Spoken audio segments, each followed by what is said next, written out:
করো ইয়াম আমার বাজান গো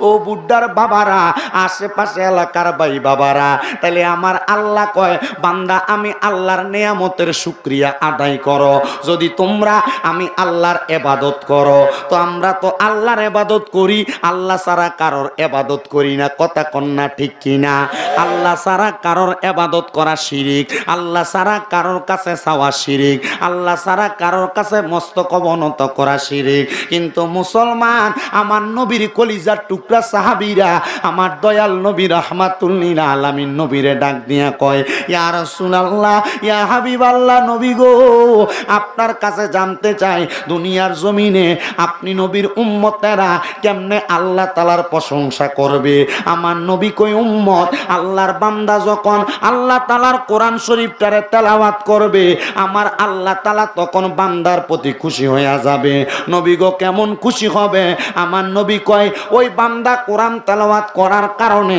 নামাজের মধ্যে আমার আল্লাহর সিজদা দেওয়ার কারণে যখন বান্দা কয় সুবহানা রাব্বিয়াল আলা আমার আল্লাহর প্রশংসা করে আল্লাহ তাআলা তখন বান্দার প্রতি এমন খুশি হয়ে যায় নবী গো কেমন খুশি হয় আপনি বলেন না আমার নবী কয় ফাযকুরুনি আযকুরুকুম বান্দা যখন আল্লাহ শুকরিয়া আদায় করে বান্দারে স্মরণ করে আমার আল্লাহও ওই বান্দারে আমার আল্লাহ স্মরণ করে এবার আপনাদের মনে প্রশ্ন ও বুড্ডার ভাই বাবারা পর্দার অন্তরালের মা বোনেরা আল্লাহরে যদি আমরা স্মরণ করি ফাযকুরুনি আযকুরুকুম আল্লাহরে যদি আমরা আল্লাহ কইয়া ডাকি আল্লাহকে আমরারে আল্লাহ কইয়া ডাকিনি কয় না মাবুদ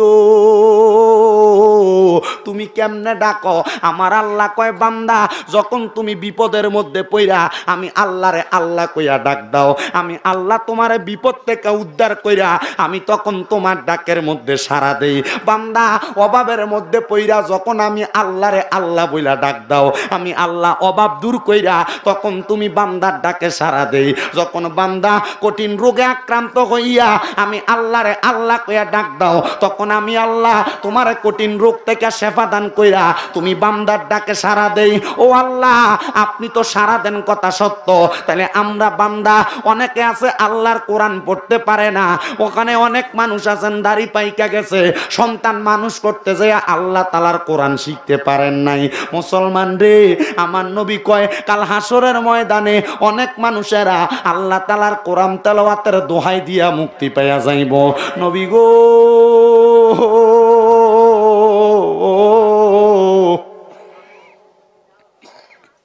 ইয়া রাসূলুল্লাহ নবী গো যারা কোরআন পড়তে পারে না তারা কেমনে আমার আল্লাহর প্রশংসা করব আমার নবী চোখ মুবারকের পানিগুলা দাইরা দিয়া কান্দে ও সাহাবীরা শুনো তারা যদি আল্লাহ তাআলার কোরআনটারে মুহাব্বত করে রে ওই মুহাব্বতের কারণে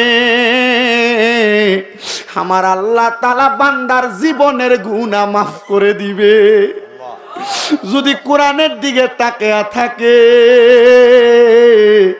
আমার আল্লাহ বান্দার জীবনের গুনাহ মাফ করে দিবে নবীজির সামনে একজন অন্ধ সাহাবী হাত তুইলা কই ইয়া রাসূলুল্লাহ নবী গো আমি তো যুদ্ধে যাই আমার চোখগুলা যুদ্ধে শহীদ কইরা দিয়ে আসছি আমি তো আমার চোখ দিয়া আপনার আল্লাহর কোরআন আমি দেখতে পারবো না ও মায়ার নবী ও দয়ার নবী রাহমাতুল লিল আলামিন নবীজি তাহলে আমার আমল নামায় কি আল্লাহর কোরআনের মুহাব্বতের সওয়াব হবে না আমার নবী কয় সাহাবীরে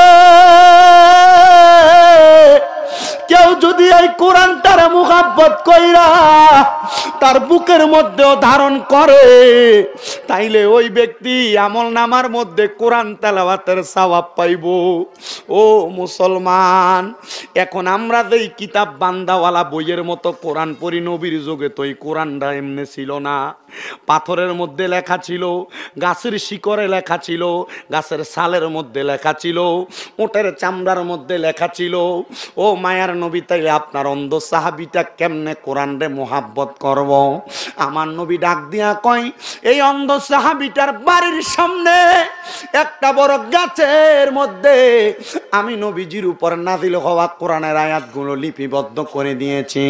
আর ওই সাহাবী প্রত্যেকদিন সকালবেলা দাইয়া ওই গাছটারে জড়ায়া ধরে রাখে। ও মুসলমান, এই জন্য আমি আপনাদেরকে বলতে চাই, আল্লাহ তাআলার কোরআনটার সাথে মোহাব্বত একটু বাড়ায়া লাগাইবেন, দেখবেন আপনার জীবনের গুনাহগুলা মাফ হয়ে যাবে। কিন্তু বর্তমানের মা বাবারা তাদের সন্তানদেরকে কোরআনটা ভালো করে শিখাইতে চায় না, ভালো করে পড়াইতে চায় না। মা বোনেরা এদের সন্তানদেরকে কিন্ডারগার্টেনে পাঠায়া আল্লাহ তাআলার কোরআন তেলাওয়াত কখন শিখাবে তারা সময় বাহির করতে পারে না। আমি বলবো না, মনে রাখবা গো মা, সন্তানকে যদি বাবারা কোরআন না শিখান, ওই সন্তানটা কাল হাসরের ময়দানে ফুলসেরাতের রাস্তার সামনে আপনার দোষী করবে। তখন আপনি বাবারে ফুলসেরাতের উপরে লম্বা করে শোয়া দিবে, আপনার সন্তান আপনি বাবার বুকের মধ্যে পাড়া দিয়া ফুলসেরাত পার হবে। এই জন্য সবার কাছে আবদার, আমার আল্লাহ তাআলার কোরআনটারে বেশি বেশি করে তেলাওয়াত করবেন। আসেন আমরা সবাই মুহাব্বতের আওয়াজে ওই আল্লাহ তাআলার কোরআন তেলাওয়াত করতে অসুবিধা হবে বাবারা, মুহাব্বতের আওয়াজে জনে জনে পড়ে না বিল্লাহি মিনাশ শাইতানির রাজিম বিসমিল্লাহির রহমানির রহিম আল্লাযী খালাকাল মাউতা ওয়াল সুবহানাল্লাহ।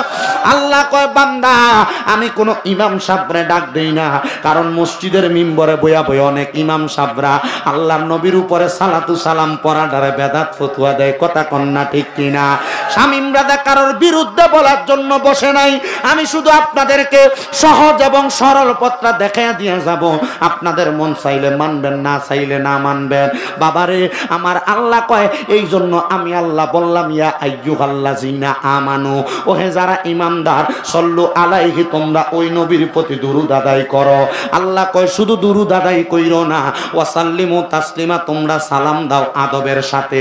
আমরা সুন্নিরা নবীরে ইয়া নবী সালাম আলাইকা বইলা আদবের সাথে সালাম দেই। কেউ যদি কয় বেদাত, বলবা ভাই তুমি তোমারটা করো আমি আমারটা করি। দ্বন্দ্ব করবা না, মারামারি করবা না, এদের সাথে লাগতেও যাইবা না। বলে হুজুর কেন লাগতাম না? তারা আমরারে বেদাতি কয়, বন্ড কয়। আমি বলবো বাবা, নবীর শানে দুরূদ পড়লে যদি তোমার বন্ড কয়, বেদাতি কয়, এটা নিয়ে মন খারাপ করবা না। আরে দুনিয়ার মানুষ তোমার ভালো বললে কি হবে, খারাপ বললে কি হবে? যদি আমার আল্লাহ এবং তার রাসূল তোমার ভালো না বলে, আশেক বলে ওরে লোকে আমায় বলে রে মন্দ, ওরে আমার কাছে লাগে আনন্দ। কন্যা লোকে আমায় বলে রে মন্দ, ওরে আমার কাছে লাগে আনন্দ। আমার মন জানে আমি জানি, আমার মন জানে আমি জানি। দরুদ পইরা মন কহিরাছে ও দাসী, দরুদ পইরা মন কহিরাছে ও দাসী। তাহলে আমার আল্লাহ কোন মুসলমানরাও কয় না, মসজিদের ইমামরাও কয় না, আল্লাহ কয় মুমিনারা দুরূদ পড়ো। সুবহানাল্লাহ। আমরা সবাই মুমিন, আমরা সবাই ইমানদার। তাহলে আমরা মুমিন হইলে, ইমানদার হইলে দুরূদ শরীফের আওয়াজটা যেন মুহাব্বতে হয়। জোরে সোরে পড়েন আল্লাহুম্মা সাল্লি আলা সাইয়্যিদিনা মাওলানা মুহাম্মাদ ওয়া আলা আলি সাইয়্যিদিনা মাওলানা লা ইলাহা ইল্লাল্লাহু লা ইলাহা ও লা ইলাহা ইল্লাল্লাহু লা ইলাহা ও লা ইলাহা ইল্লাল্লাহ লা ইলাহা লা ইলাহা আল্লাহ আদম হাওয়া বানাইলা, তুমি বেহেশতের মাঝে রাখিলা।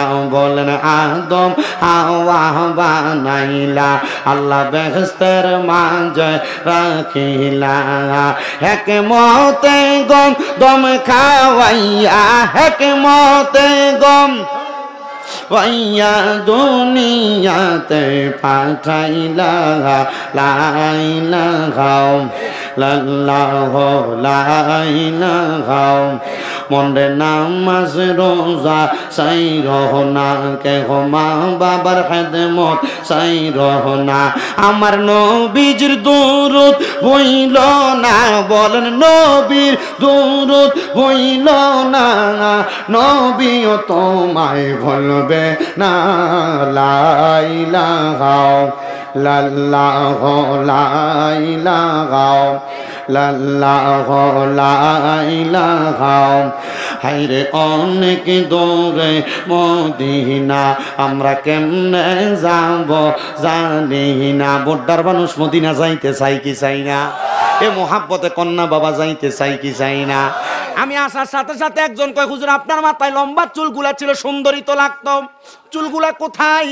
আমি কইলাম ভাই, আমি আল্লাহর বাড়ি মক্কায় গেছিলাম হজ করার জন্য। হজ করে সাফা মারোয়া সাই করার পর নবীর সুন্নত আদায় করার লক্ষ্যে আমি আমার মাথার চুলগুলা কামায় ফেলছি রে ভাই। কিন্তু বাবা, ওই মক্কার ঘরে যে নামাজ পড়লে কত মজা লাগে জানেননি? বুড্ডার মসজিদের ভিতরে নামাজ পড়লে এক রাকাত পড়লে এক রাকাতের সওয়াব পাইবেন। বুড্ডার মসজিদের ভিতরে নামাজ পড়লে এক ওয়াক্ত পড়লে এক ওয়াক্তের সওয়াব পাইবেন। কিন্তু আমার নবী কই উম্মত, ওই হারাম শরীফ মক্কা শরীফের মধ্যে যায় যদি কেউ এক রাকাত নামাজ পড়ে, তার আমল নামে 1 লক্ষ রাকাতের সওয়াব হইব। জীবনের হায়াতে জিন্দেগিতে কত বছর নামাজ পড়ে 1 লক্ষ রাকাতের সওয়াব তুমি অর্জন করবা?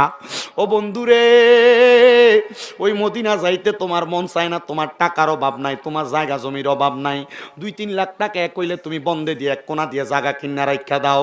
না না না, কই তোমার মনটা দি মক্কা মদিনা যাইবার লাগে মনটা চায় না। ওই মদিনা শরীফে 1 রাকাত নামাজ পড়লে 50,000 রাকাতের সওয়াব।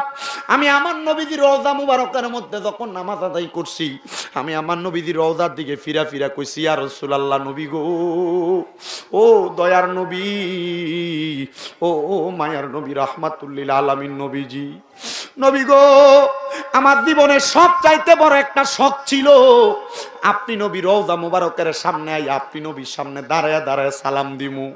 ইয়া রাসূলুল্লাহ, এখন আমার শখটা পূরণ হয়ে গেছে গো নবী।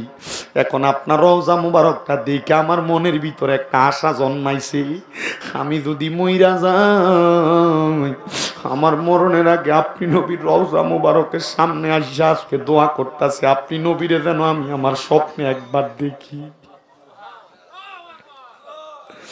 আমি শুধু এই কথা বলছি না রে, এ বুড্ডার যুবকের দল, এ বুড্ডার মুরব্বী বাবা, পর্দার অন্তরালের মা, আমি আমার নবীর রওজার সামনে দাঁড়ায় দাঁড়ায় কইছি, নবী গো, বাংলাদেশের ওয়াজ মাহফিলের মধ্যে যাইয়া কত মানুষে লই আপনি নবীর উপর দুরূদ শরীফ আদায় করি গো নবী।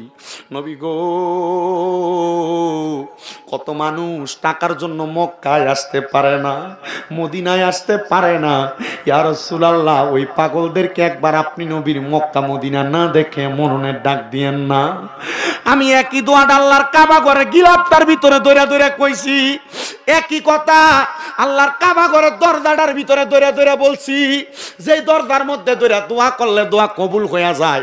আমি আল্লাহর কাবা ঘরের দরজাটার মধ্যে দৌড়া দৌড়া কইছি, আল্লাহ, ওই মানুষগুলারে মক্কা মদিনা আইনো, এ বয়স্ক বাবারা, টাকা পয়সা ধন সম্পদ তুমি তোমার সন্তানরে দিয়া যাইবা, তোমার সন্তানেরা টাকা পয়সা তার মতো কইরা ব্যয় করব, ওই জায়গা জমি সন্তানরে ভাগ কইরা দেওয়ার আগে একটা কোনা দিয়া বিক্রি কইরা মক্কা মদিনা যাওয়ার জন্য চেষ্টা করো।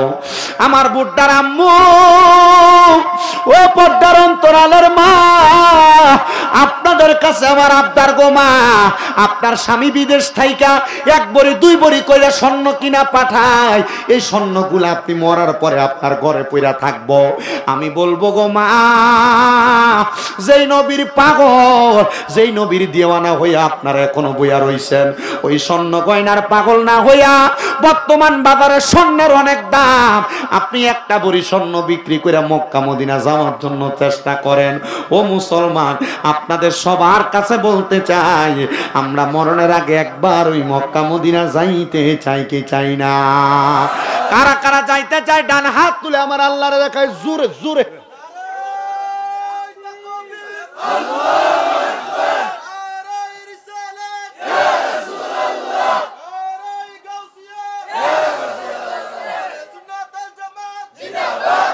জোরে বলেন মারহাবা। তাহলে মক্কা মদিনা যাইতে চাই কি চাই না? ওরে দয়াল আল্লাহ দয়া করেন, দয়া বাবড়া রেন নসিব করেন মদিনা লা ইলাহা। ঠান্ডা দিলে কমাই দে। লা ইলাহা লা ইলাহা ইল্লাল্লাহ মুহাম্মাদুর রাসূলুল্লাহ সাল্লাল্লাহু আলাইহি ওয়াসাল্লাম। ও বুড্ডার বাবারা, আপনারা যারা এই মাহফিলে বসলেন, আপনাদেরকে আমি একটা কথা জানাই দেন। আবার দর্শস তুই এটারে কি রে? দর্শস কেন? দর্শস না তুই? আমার তর্ক করস বেয়াদব ফলা। তোর লগে লোক বেড়া বইয়া রইছে না? আমি প্রত্যেকদিন 2-1টা মাহফিল করা লাগে আব্বা। আমার শরীরের অবস্থা খুব খারাপ। আমি আইসে কিন্তু ভাই লম্বা হয়ে শুয়েছিলাম না। আমি জীবনে কারোর কাছে খুঁজা খাইছি না। আজকে এই ঘরে যে ঘরে খানা আমি খুঁজা কইছি, একটু গরম দুধ আছে না আমার দিতে কোন কইছি না? আমি খুঁজা কইছি, আমি কখনো কই না। আমার খুব মানে কষ্ট। আমি ওই যে সেপ্টেম্বরের পর থেকে যে রানিং শুরু হয়েছে, এখনো মাহফিল করতেছি। আগামীকালকে আমার 2টা মাহফিল। যদি তোমরা সাউন্ড সুন্দর করে দামি, তোর প্রশংসা তো করে দিয়ে দামু ধরিস না। তারা 10টার বুড়ে না দেন, তুই এখান থেকে 2 হাত দূরে যা, দূরে যা, তুই বই বুট খা। তে মনে করে খালি এটা মাইক উঠতে গাছ উঠতে মাইক বান্ধব, তুমি লাগাও আর আমি চিল্লাই। আপনার কষ্ট হইতেছে বাবারা, অসুবিধা হইতেছে বাবারা। আপনাদের জ্ঞাতার্থে আমি 2-1টা কথা বলি। এখানে আপনারা যারা আসছেন, যদিও আমি হজ করে আসছি, আমার মাথার চুলগুলা ফালানো, তবে আমি এখানে স্বীকার করতেছি, আমি এখানে যারা আছি সবার চাইতে আমি বেশি গুনাহগার। আমার জীবনে গুনার কোনো অভাব নাই। ও বাবা, আমি শামীম রেজার গুনাহ যদি আপনারা দেখতেন, আমার বুড্ডা গ্রামে আসতে দিতেন না। আমার আপনার এলাকায় ঢুকার আগে আপনার ওই কুস্তি না কুতনি ওখান থেকে আমার দৌড়াইয়া দিতেন। বাবারা, আমার আল্লাহর দরবারে লাখ লাখ শুকরিয়া জানাই। আমার আল্লাহ তাআলা আমার গুনাহগুলা গোপন করে রাখছে, গোপন করে রাখছে। মুসলমান ইমানদারের দোল, ও দুনিয়ার মুসলমান, এখানে যে দাড়ি পাকা বুড়ো বুড়ো মুরব্বী বাবারা বৈশা রইছেন, একবার আপনি চিন্তা করে দেখেন রে বাবা, আপনার জীবনের গুনাহ যদি আপনার সন্তান দেখতো, আপনার বাপ কইয়া পরিচয় দিত না। আমার যুবক ভাইয়েরা গো, একবার আপনি চিন্তা করেন, আপনার জীবনের গুনাহ যদি আপনার বাপ দেখতো, আপনার ফুত কইয়া পরিচয় দিত না। এ পর্দার অন্তরালের মা, তোমার জীবনের গুনাহ যদি তোমার সন্তান দেখতো, মা কইয়া পরিচয় দিত না। আল্লাহ কয়, বান্দারে গুনাহ করতে করতে ক্লান্ত হয়ে গেছো, আমি আল্লাহ বললাম লা তাকনাতু মির রাহমাতিল্লাহ, আমি আল্লাহর রহমত থেকে তোমরা নিরাশ হও না। ইন্নাল্লাহা ইয়াগফিরুয যুনুবা জামিআ, নিশ্চয় আমি আল্লাহ সকল প্রকার বড় বড় গুনাহ ক্ষমা করে দেই। ইন্নাহু হুয়াল গফুরুর রহিম, নিশ্চয় তিনি আল্লাহ যিনি ক্ষমাশীল এবং দয়ালু। ও মুসলমান, আমরা তো জীবনে অনেক গুনাহ করলাম। গুনার কথা চিন্তা না কইরা একটু চক্ষুটা বন্ধ করে দিয়া আমার আল্লাহ তাআলার একটু ইসমে জাতের জিকির করবেন, যেন আপনার কলবের মধ্যে ধাক্কাটা লাগার সাথে সাথে আপনার জীবনের গুনাহগুলা ঝরে ঝরে পড়ে যায়। মোহাব্বতের আওয়াজে একটু ইসমে জাতের জিকির করতে অসুবিধা হবে বাবারা।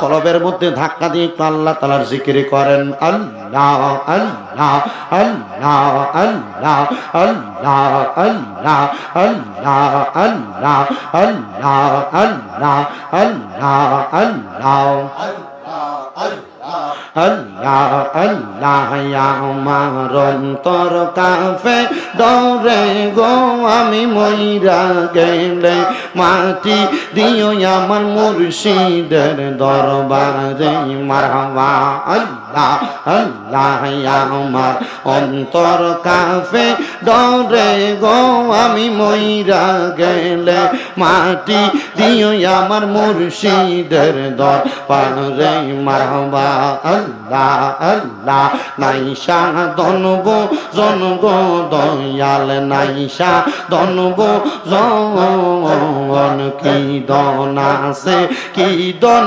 দিয়া রাখতাম তোমার মন মারহাবা জবানটা কইলা আল্লাহকে শোন নাই আল্লাহ আল্লাহ নাইশা দনব জনগ দয়াল নাইশা দনব জন কি দন আছে কি দন দিয়া রাখতাম তোমার মন মারহাবা আল্লাহ আল্লাহ ও দমজা নি গো মুর্শিদ দমজা নি গো মুর্শিদ রাগবানি চরণ তলে আমি মইরা গেলে মাটি দিও আমার সাহেবের দরবারে মারহাবা আল্লাহ আল্লাহ তোমায় ডাক দিলে বলার প্রাণে চাইও রে তোমায় ডাক দিলে বলার প্রাণে চাইও রে ও পানের মুর্শিদ রে তুমি ধীরে ধীরে ফিরে ফিরে চাঙা আইও রে মারহাবা আল্লাহ আল্লাহ চাঁদের রাইতে আইসো গো মুর্শিদ চাঁদের বা হাঙার তোমার গলায় দেব আমরা প্রেমের একটা হাঙার মারহাবা আল্লাহ আল্লাহ তোমার আত্মাতে আত্মা মিশাইয়া রাঙাই খো গো তোমার আত্মাতে আত্মা মিশাইয়া রাঙাই খো পানের মুর্শিদ গো তুমি ধীরে ধীরে ফিরে ফিরে চাঙা আইয়ো গো গো মারহাবা আল্লাহ আল্লাহ আম পাতায় জাম পাতায় কত পানি জরে শেষ বিদায়ের গোসল দিব বরই পাতার জলে মারহাবা আল্লাহ আল্লাহ আল্লাহ আম পাতায় জাম পাতায় কত পানি জরে শেষ বিদায়ের গোসল দিব বরই পাতার জলে মারহাবা আল্লাহ আল্লাহ আতর লোবান সুরমা চন্দন পরাইব রে আমরা রে সাদা মার্কিন কাপড় সেই দিন পরাইব রে ও পানের মুর্শিদ রে তুমি ধীরে ধীরে ফিরে ফিরে চাঙা আইয়ো রে মারহাবা আল্লাহ আল্লাহ আমার বিয়ার যাত্রী আমি চারজনারে দেখি আন্দার ঘরে নামাই দিয়া দিব আমায় ফাঁকি মারহাবা আল্লাহ আল্লাহ ওই কবরে নূরের নবী আইব রে ওই কবরে নূরের নবী আইব রে ও পানের নবী গো তুমি ধীরে ধীরে ফিরে ফিরে চাঙা আইয়ো রে মাশাআল্লাহ আল্লাহ আল্লাহ আল্লাহ আল্লাহ আল্লাহ আল্লাহ আল্লাহ আল্লাহ আল্লাহ আল্লাহ লা ইলাহা ইল্লাল্লাহু মুহাম্মাদুর রাসূলুল্লাহ সাল্লাল্লাহু আলাইহি ওয়াসাল্লাম। আপনারা বলেন জিকির করলাম কার? আরো মোহাব্বতের আওয়াজে বলেন কার? আদম থেকে ঈসা নবী আমাদের নবী পর্যন্ত জিকির করছে কার? ওই আদম থেকে ঈসা নবী পর্যন্ত একটা নবী ছিল, যেই নবীর নাম হযরতে নূহ আলাইহিস সালাতু ওয়াস সালাম। নামটা কি এখন শুনছেন না এর আগে আরো শুনছেন? হযরতে নূহ নবী আমার আল্লাহরে অধিক পরিমাণ স্মরণ করতেন, আমার আল্লাহরে অধিক পরিমাণ ডাকতেন, অধিক পরিমাণ ডাকতেন বিদায় হযরতে নূহ পয়গম্বর রাত্রবেলা বেশি কইরা ঘুমাইতেন না। হযরত নূহ আলাইহিস সালাতু ওয়াস সালামের কাছে একদিন নূহ নবীর একটা উম্মত আইসা কান্তাছে। নূহ নবীর ওই উম্মতরা ছিল একজন নারী উম্মত, মহিলা উম্মত। কি উম্মত? জোরে কয় না। ওই সভাপতির লেগে দুইটা ফান আনো, বেটা ইশারা দিছে বুঝছে না, এনে ফান টান খাবাও। কারণ এ ফান খাইয়ে মন থেকে যে দোয়া করবে, এমন মাহফিল 10টা করলে দোয়া পাইতেন নামনে। মাহফিল তো মানে এলাকার ঐতিহ্য ধরে রাখেন, মানুষের হেদায়েতের পথে ডাকবার লাগিয়া। কিন্তু মানুষের এক বেলা ভাত খাওয়াইলে যে স্বভাব পাওয়া যায়, এই মাহফিলের থেকে বেশি স্বভাব পাওয়া যায়। আলহামদুলিল্লাহ কোন বেটা আর জোরে কয় না দি আলহামদুলিল্লাহ। তা আল্লাহ তাআলা প্রত্যেকটা জিনিসের সওয়াবই আমরা অর্জন করার তৌফিক দাও, আমিন কোন। ভিডিওতে মাঝে মাঝে হুজুরের কাছে দোয়ার লাগে যায় না, কথা কয় না যায় না। ওই আরেক বেডি তো ফতুয়ার লেগে যাইয়া বেটা আল্লাহর রহমতে বেডির বিয়া কইরা মসজিদের ভিতরেই নাউজুবিল্লাহ কোন। তো মানছি হুজুরের দাম দিত কেমনে? এক হুজুর আরেক হুজুরের দাম রাখে না, কথা কয় না, কথা কয় না, ঠিক কি না? আল্লাহ আমরা এমন হুজুরা থেকে হেফাজত করো, আমিন কোন। আস্তে কইছে রে, আর জোরে কোন আমিন। তো মহিলারও সমস্যা থাকতে পারে, কথা কোন, ঠিক কি না? এজন্য মা বন্ধে বলবো, এখন হইল কলির যুগ, এই যুগে বড় খারাপ অবস্থা। আপনারা যাইয়েন না হুজুরের কাছে, আপনারা কাগজ লিখতে প্রয়োজনে হুজুরের কাছে ফতুয়ার লেগে ফাড়াইবেন, নাহলে আপনারা স্বামীরে দিয়া ফতুয়ার লেগে ফাড়াইবেন, না সেটা আপনারা সন্তানরে দিয়া ফতুয়ার লেগে ফাড়াইবেন। বেরিয়ে সাবধান, হুজুরের সামনে যাওয়া যাবে না। বলে হুজুর আপনার ফির সাহেবের সামনে তো যায়, যাও যাইব সাফার দাঁত ফালাই দিব কবরে গেলে, যাও যাইব। আল্লাহ কয় ওয়াকরনা ফি বুয়ুতিকুন্না ওয়ালা তাবাররাজনা তাবাররুজাল জাহিলিয়াতুল উলা। হে মুসলমান, তোমরা তোমাদের নারীদেরকে জাহিলিয়া যুগের মহিলাদের মতো বের হতে দিও না। বলে হুজুর আমরা ফির সাহেবের হাতে হাত রেখে তো বায়াত গ্রহণ করে ফির সাহেবের সামনে তো যায়। হুজুর এটা কি জায়েজ আসেনি? কোন কোরআন হাদিসের কোন জায়গার মধ্যে এটা জায়েজ দেখাইতে পারতো না। আমার নবীজি মহিলাদেরকে বায়াত করাইছে, কিন্তু আমার নবীজির সামনে বেরিয়ে গেছে না। আমার নবীজি মুখে মুখে বাণী বলছে, পর্দার আড়াল থেকে মহিলারা নবীর কথাগুলার স্বীকৃতি দিছে, এটাই বায়াত। মুসলমান ইমামদার তো যে কথা বলতেছিলাম, নবীজির জামানার মধ্যবর্তী সময় থেকে পর্দার আয়াত নাযিল হয়েছে। এর আগে মহিলারা আসতো, পর্দার আয়াত নাযিল হওয়ার পর থেকে আর আসতো, পর্দার আয়াত নাযিল হওয়ার পর থেকে আর আসতো। তো নবীজির আগে হযরত নূহ পয়গম্বর উনি বলেন, আমি আমার আল্লাহ তাআলার জিকির করতেছি। সুবহানাল্লাহ সুবহানাল্লাহ সুবহানাল্লাহ সুবহানাল্লাহ সুবহানাল্লাহ। নবীজি হাদিসও বলতেছে, দুনিয়াতে প্রত্যেক ফরজ নামাজের পরে আল্লাহর কোন বান্দা যদি 33 বার সুবহানাল্লাহ, 33 বার আলহামদুলিল্লাহ, 33 বার লা ইলাহা ইল্লাল্লাহ অথবা আল্লাহু আকবার পয়রা 100 বারের সময় লা ইলাহা ইল্লাল্লাহ ওয়াহদাহু লা শারীকা লাহু লাহুল মুলকু ওয়া লাহুল হামদু ইউহয়ী ওয়া ইউমীতু ওয়া হুয়া আলা কুল্লি শাইইন কদির, এই দোয়াটা পড়ে, এই দোয়াটা পইরা শেষ করার আগে ওই বান্দার যদি সমুদ্রের ফেনার পরিমাণও গুনাহ থাকে, আমার আল্লাহ মাফ কইরা দে। আরো জবান খুলে কন্যা সুবহানাল্লাহ। দুনিয়ার মুসলমান, ও ব্রাহ্মণবাড়িয়ার বুড্ডার বাবারা, হযরত নূহ নবী বলেন, আমি আমার আল্লাহর জিকির করতেছি। সুবহানাল্লাহ। এমন টাইমে মহিলা ডাইসা আমি আল্লাহর নবীরে হযরত নূহ নবীরে ডাক দেয়, এ পয়গম্বর, এ নূহ নবী গো, আপনার কাছে আমি একটা দোয়া চাইতাছি। নূহ নবী বলে, গো মা, আপনি কেমন দোয়া চান? এ পয়গম্বর, আমি মা জননী গতকালকে রাত্রবেলা স্বপ্ন দেখছি, কে জানি আইসা আমার মায়ের কোল থেকে আমার ছেলেটারে টাইনা নিয়ে যাইতেছে। এ নূহ নবী, আমার কাছে বড় ডর লাগছে, আমার মনে হইতাছে বেশি দিন আর আমার ছেলে আমার কাছে থাকতো না। নূহ নবী, আপনি আমার ছেলেটার জন্য একটু দোয়া করেন, আল্লাহ যেন আমার ছেলেটার হায়াত বাড়াইয়া দেয়। কি বাড়াইয়া দেয়? আমি আয়াত তেলাওয়াত করছি, আল্লাযী খালাকাল মাউতা ওয়াল হায়াতা লিয়াবলুয়াকুম আইয়ুকুম আহসানু আমালা। ও বন্ধু, ও মুসলমান ইমানদার, যাদেরকে আল্লাহ তাআলা দুনিয়ার জমিনের ভিতরে, যিনি দুনিয়ার জমিনে হায়াত এবং মৃত্যু সৃষ্টি করেছেন, ওই আল্লাহ বলে লিয়াবলুয়াকুম আইয়ুকুম আহসানু আমালা। এই সৃষ্টিগুলা করার কারণে আল্লাহ কিন্তু এমনি করেন নাই, আল্লাহর বান্দারা যেন ভালো ভালো আমল করে, নেক কাজ করে। আমার আল্লাহ কিন্তু এই জন্য বান্দারে বানাইছে। কিন্তু আপনি ভালো আমল করবেন দূরের কথা, আপনি খারাপ কামটা যেটা, যে জায়গায় উরুস মুবারকের নাম দিয়া বেরিয়ে তেন না নাচায়, আপনি এটার ভিতরে যায় কিন্তু আগে দিয়েই থাকেন। কথা কন্যা ঠিক কিনা? এটা বালা কাম না রে ও মুসলমান। আমি আপনাদেরকে একটু বুঝাইবার চেষ্টা করি। হযরতে নূহ নবী বলে, মা আপনি বলতেছেন গো মা, আপনার ছেলের হায়াতের জন্য দোয়া করতাম। আপনি যেহেতু আমি নূহ নবীর উম্মত, আমি নবী দোয়া করতেই পারি। আল্লাহ তাআলা নবীদের দোয়া ফিরায় না।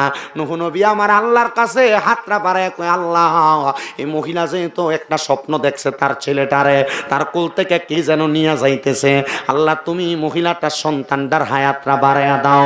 আমার আল্লাহ রাব্বুল আলামিন হযরত নূহ নবীর কাছে এলান পাঠিয়ে দিলেন, ওহী পাঠিয়ে দিলেন, ও বন্ধু নূহ নবী, আপনার দোয়াটা আমি কবুল করলাম। জান জান জান, আপনার উম্মতের মহিলার ছেলেটার হায়াত আমি বাড়ায়া দিলাম। আমার নূহ নবী কয় আলহামদুলিল্লাহ। কি কয়? জোরে কয় না কি কয়? নূহ নবী কয় আলহামদুলিল্লাহ। এবার নূহ নবী এই দোয়াটা করার পরে যখন দেখলেন কবুল হয়ে গেছে, নূহ নবী কয়, মহিলা তুমি আবার খুশি নি? মহিলা কয় খুশি। এবার নূহ নবী ডাক দিয়া কয়, মহিলা তোমার ছেলের বয়স কত? কি কত? বেডি কয়, হুজুর আমার ছেলের বয়স 300 বছর। কয়শো বছর?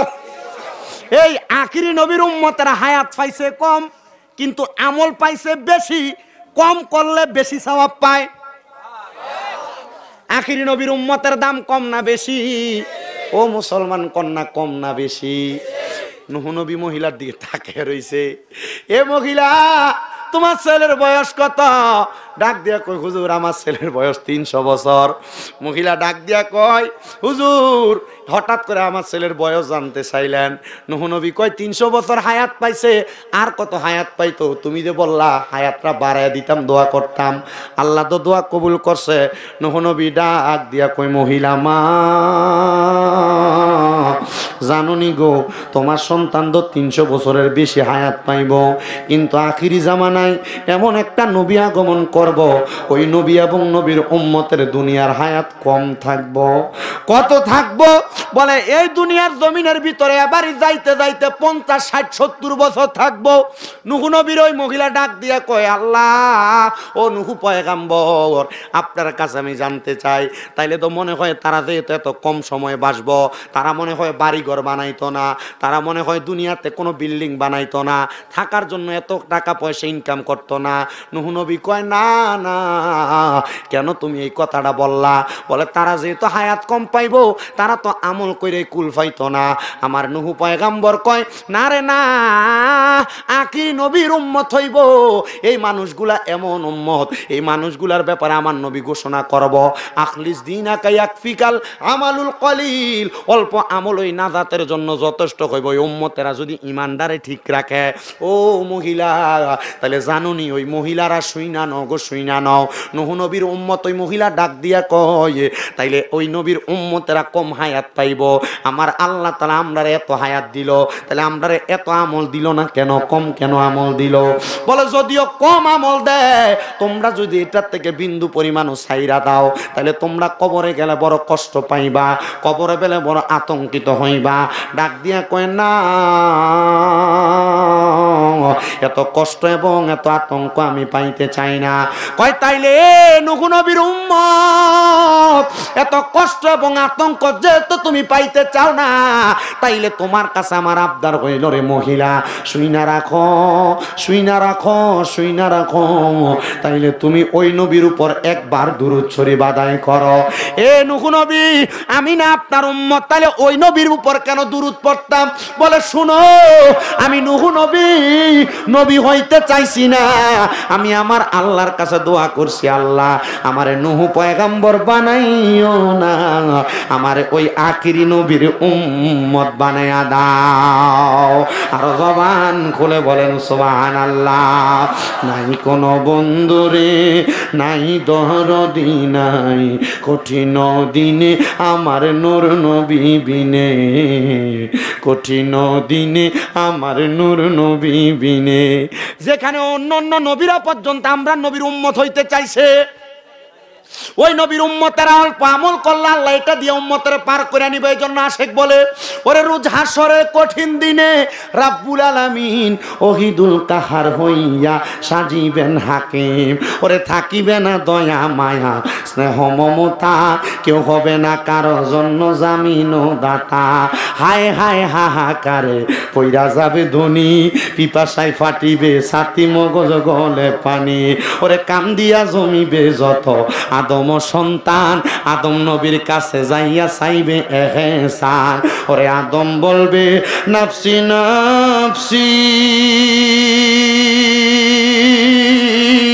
আমি কি সুপারিশ করতে পারি গো? তোমরা তাড়াতাড়ি চইলা যাও না ওই না নবীর দরবারে, কঠিন দিনে আমার নূর নবী বিনে, কঠিন দিনে আমার নূর নবী বিনে। হে দুনিয়ার মুসলমান, আরেকটা নবীর উম্মতের কথা আমি আপনাদেরকে শোনাই, যেই নবীর নাম মুসা নবী। নাম কি এখন শুনছেন না আগেও শুনছেন? ওই মুসা নবী দুনিয়ার জমিনের ভিতরে কর্মকাণ্ড করতেছেন, ওনার উম্মতদেরকে বুঝাইতেছেন। মুসা আলাইহিস সালাতু ওয়াস সালাম ওনার উম্মতের পুরুষদেরকে বুঝায়, নারীদেরকে বুঝায়। কিন্তু ওই মুসা নবীর জামানায় এমন একটা লোক ছিল, যেই লোকটা দুনিয়ার জমিনের ভিতরে চলাফেরা করত। মুসা নবীর উম্মতের মধ্যে কিছু উম্মত ছিল ভালো, কিছু উম্মত ছিল খারাপ। ওই খারাপ উম্মত গুলা মানুষের প্রতি অত্যাচার করত, অনাচার করত।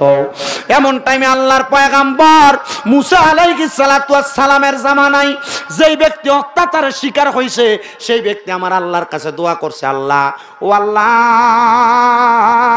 আপনার কাছে ফরিয়াদ, আপনি আমারে কিছু সন্তান দান করেন, যেই সন্তানদেরকে দিয়ে আমি মুসা নবীর উম্মতের লগে যুদ্ধ করতাম পারাম, মুসা নবীর উম্মতের লগে যুদ্ধ করতে পারবো।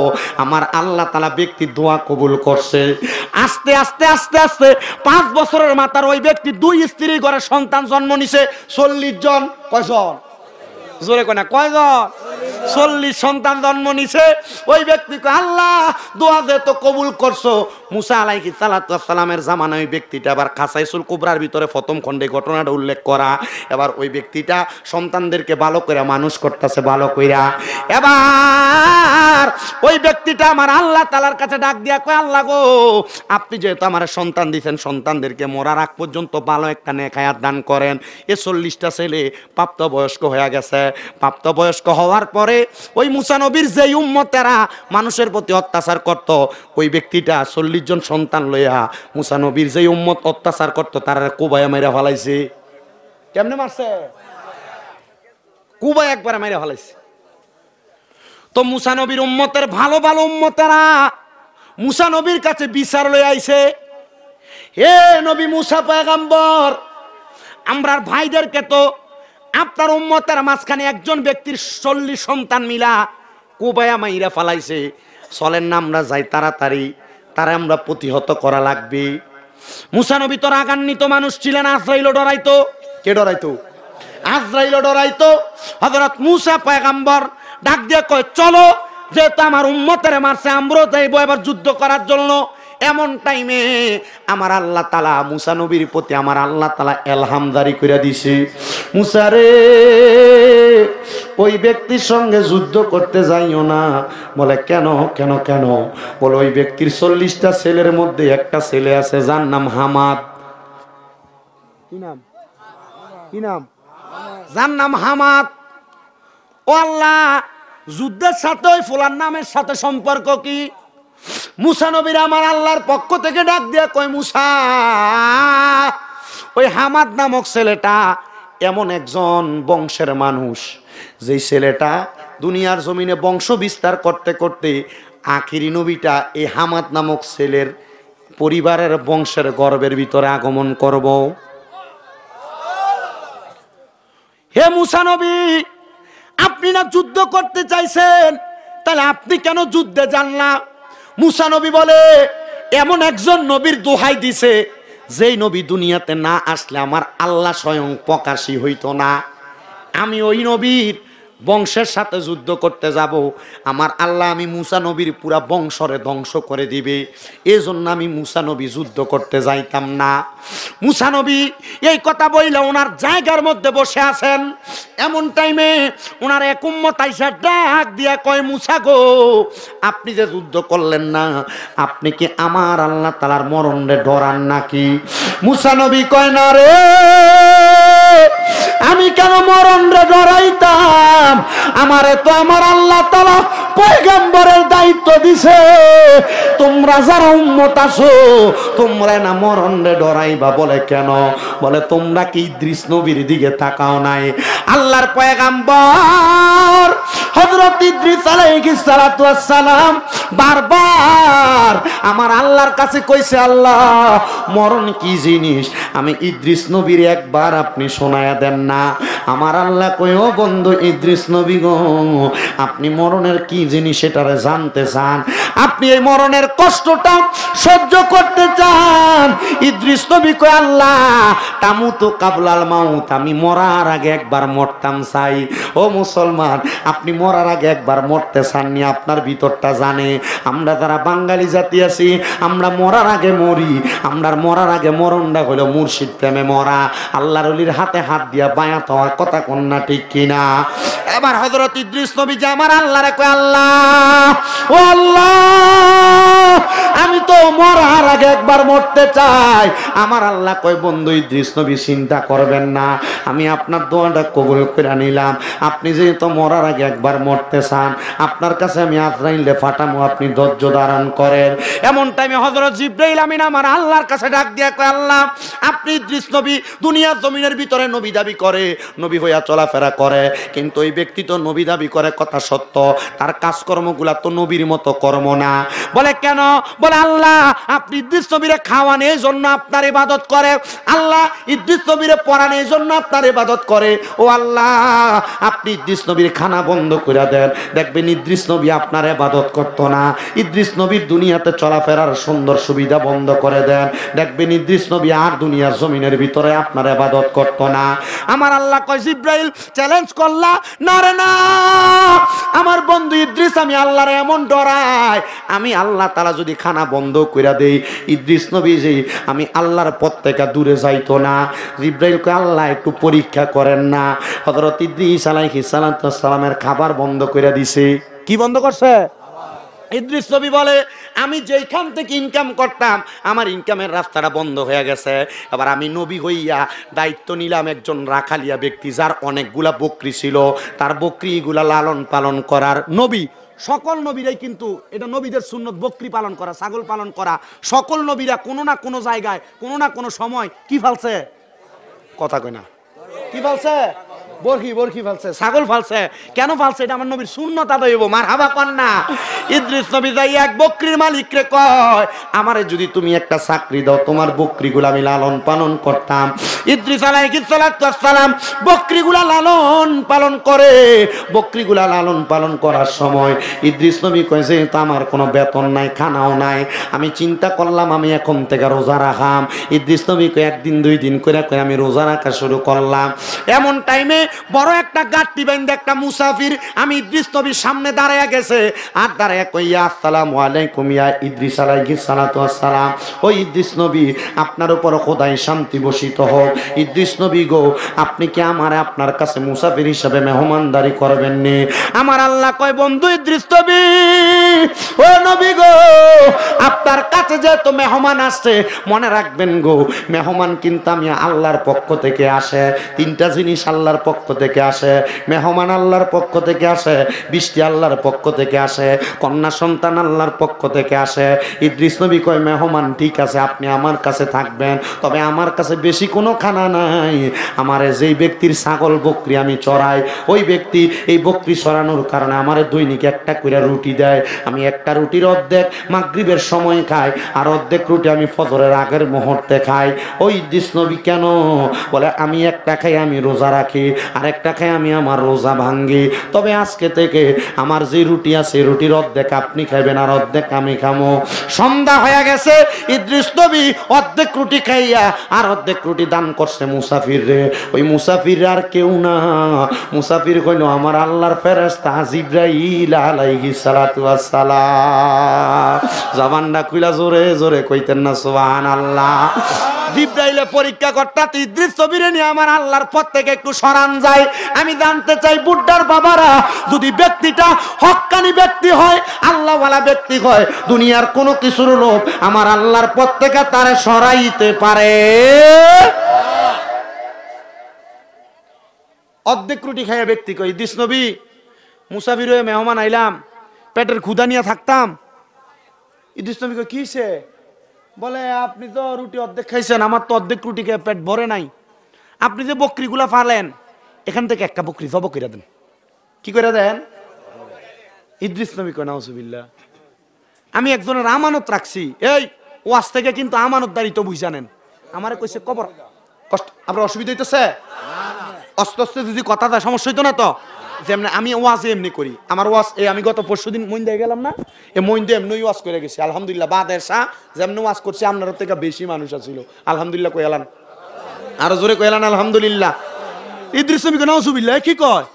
আমি আরেকজনের আমানত রাখছি, আমি বকরি জব করে খাই নিতাম। জিবরাইল তো মুসাফিরের সুরত জব করে লান, মালিক তো আর গন্ত না, আপনি পয়গাম্বর মানুষ হিসাব করতো না, জব করে দেন। ইদ্রিস নবী কয় না, বকরি জব করা যাবে না।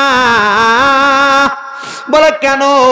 বলে আমি আমার আল্লাহ তাআলার প্রতি বিশ্বাসটা কড়া ভাবে রাখছি, আমার তাকওয়া আমার বিশ্বাস, আমি যদি অপরের হক নষ্ট করি তাহলে আমার আল্লাহ তাআলা আমার পয়গম্বরের দায়িত্ব রাখবে না। এই জন্য আমি ইদ্রিস নবী আল্লাহ তাআলার কাছে আমাকে অপরাধী বানাইতে চাই না। আপনি মনে করতেছেন আপনি গুনাহ করতেছেন, কি যে ভাল লাগতেছে, কত লাখ লাখ টাকা মালিক, আপনি গুনাহ করতেছেন। মনে রাখেন গুনাহ মানুষের ইনকামের বরকত কমায় দেয়। কোটি টাকা কামাই করবেন, যদি গুনাহ করেন শান্তি পেতেন না। কথা কয় না কা? শান্তি পাবেন না। ঠিক বহুত ফয়সালা দেখবেন, হ্যাঁ কোটি টাকার মালিক, কিন্তু ঘুমানোর লাগে ডাক্তার দোকানে যায় কিতা না ঘুমানোর ট্যাবলেট এডি রে কয় ডিসপ্রিন টুর এডি আইনা খাইয়া খাইয়া তো ঘুম হয় না। আর রিস্কা ডেবার দেখবেন হ্যাঁ সারাদিন রিস্কা চালে বাড়িতে ভাত কথা ভানিবাদ দিয়ে মূল্য খাইয়া কাঁচামচ দিয়া হে হতলে ঘুম লেগে থাকা। হেতের ভিতরে যাই আর ওয়া লাগাইয়া আলিকে তালি লাগাইয়া মাশাআল্লাহ দিলে রাত্রেবেলা ঘুমাইলে আর ঘুম লেগে থাকা। আর ফয়সালা দেখবেন ডাক্তার দোকানে যায় ডাক্তারের দিকে বল তো তাই ঘুমের ওষুধ কিনে কেডা? কবে আমরা এলাকার যত ফয়সালা এই আমার তাই ঘুমের ওষুধ কিনে। কি কথা কেন না কা? কারণ এই পয়সা তো এমনি বানাইছে না, সুদের টাকা ঘুষের টাকা পরের হক মাইরা মানুষের জমি দখল কইরা এমনি বানাইছে। কথা কোন ঠিক কিনা? সব ফয়সালা না, অল্প অল্প আর কি। এবার আপনারা কোন এমন সুদখোর ঘুষখোর হারামখোর আমরা বুড্ডা নাই? আর আপনারা এডিরে ধরে নিয়ে মসজিদের সভাপতি বানান, আপনারা ধরে নিয়ে এডিরে মসজিদের সেক্রেটারি বানান, আপনারা এডিরে ধরে নিয়ে এলাকার সর্দারের মাতব্বর বানান। কথা কন না কেন? যদি জিগা এ বেটার সভাপতি বানাইছিস কি লেগে বেটার সুদখোর? আরে মসজিদের টাইসটি তো বেড হয়ে দিছে।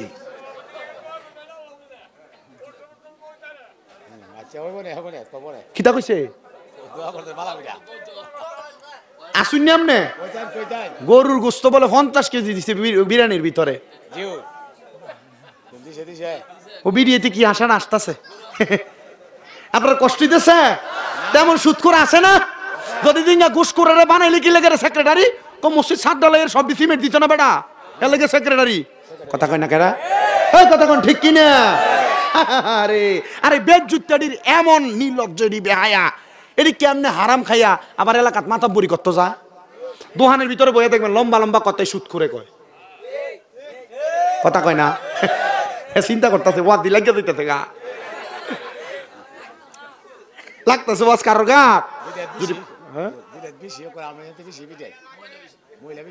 বেশি ওই আচ্ছা এখন আবার সুদ বেড় আইতে খায় না, এখন বাড়ি বাড়ি সুদ গেছে গা, বিড়িতে সুদ খায়। কথা কয় না কা? মনে করেন সভাপতি কাকারে দিয়ে বোঝাই, আবার রাগ করেন না।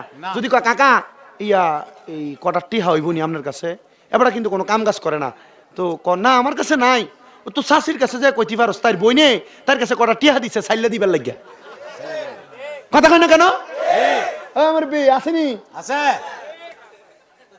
সাইল্লা দিবার লাগে, ঠিক আছে? আছে না নাই? আমার এখন ডিজিটাল সুদখোর বাড়িয়ে গেছে গা। বলো হুজুর কেমন ডিজিটাল? দেখবেন এলাকার কিছু লোক আছে আজীবন কষ্ট করে পরিশ্রম করে এখান দিয়ে টাকা বেচা ব্যাংকে এককালীন 20-25 লাখ টাকা রেখে দেয়। দেখবেন এখনো কাম কাজ করে না, দোয়ানে বয়ে চা খায়, খানার টাইমে বাইর যায়, রাতে ঘুমের টাইমে ঘুমায়, আর এমনি আকামলা ঘুরে ঘুরে বেড়ায়। ব্যাংকের থেকে 20 লাখের মাসে মাসে তুইলা খায়, আছে না? এটা সে ডিজিটাল সুদি। কি সুদি? কথা কেনা কি সুদি? খাওয়ান যাইবো, খাইলে আল্লাহ দোয়া কবুল করবো। মনে রাখেন কোটি টাকা কামাই করতেন পারবেন, শান্তি পাইতেন? আবার অনেক বেড়িয়ে তারা জামাইরে বুদ্ধি দেয়, হ্যাঁ অমুকের বাপ কিটা আপনি যে এটা পয়সা কামাই করে খাইয়ে লাইতেছেন, আমরার জিফুতের নামে কিছু টিয়ার হাত দরকার আছে না, তার ভবিষ্যৎ আছে না। কিতা করে একটা ডিফিএস করে। কিতা করে? কিতা করে বলে ডিফিএস কিতা কয় 3 লাখ টাকা রাখলে এটা 5 বছর পরে এটা 7 লাখ টাকা হইব, 7 লাখ টাকা ফলার ভবিষ্যতের লেগে। তো তুমি হারাম টাকা দিয়ে নি তোমার ফুতের ভবিষ্যৎ বানাইতে। কথা কয় না কেন? ফুতে মুনি দিয়ে ভাত খাইবো, মানুষের বাড়িতে কাম করে করে ভাত খাইবো, তবু হারাম টাকা দিয়া ফুতের মানুষ করার দরকার? আরে হারাম টাকা দিয়ে সন্তান মানুষ করবেন, এই সন্তান আপনি বুড়া হওয়ার পর আপনারা ভাত দিবে না, লাড়ি দিয়ে বাইরে বাইরে মারবো। কষ্ট হইতেছে আপনারা? নাই আপনারা এনো? হ্যাঁ রে আব্বা ভর্তি ভর্তি ভর্তি তোলে দা। পুরাটা বাংলাদেশ এ অতল গহব্বরে গেছে গে হারাম টাকার কারণে। নবীজি কইছে কিয়ামতের পূর্বে আমার উম্মতের ভিতরে এমন কোন উম্মত বাদ থাকবে না যারা সুদের সাথে যুক্ত হবে না। সাহাবায়ে কেরাম কই ইয়া রাসূলুল্লাহ তো মুমিনরা কি করব? নবীজি কইতেছে যারা যদি সুদ নাও খায়, গোশ নাও খায়, ফরের হক নাও খায়, এই সুদখুরটি জন আইটিটা যাইবো, এই সুদখুরের বাতাস তার গায়ের ভিতরে লাগবো। মসজিদের ইমাম সাহেব সুদের থেকে বাচ্চা থাকতে পারবো আপনার মনে হয়? মসজিদের সব ঘরে দাওয়াত দেয়, ইমাম সাহেব সব ঘরে দাওয়াত খান লাগে। যদি সুদখোরের করে না খায় তবে কালকে থেকে চাকরি বাদ। কথা কই না করে?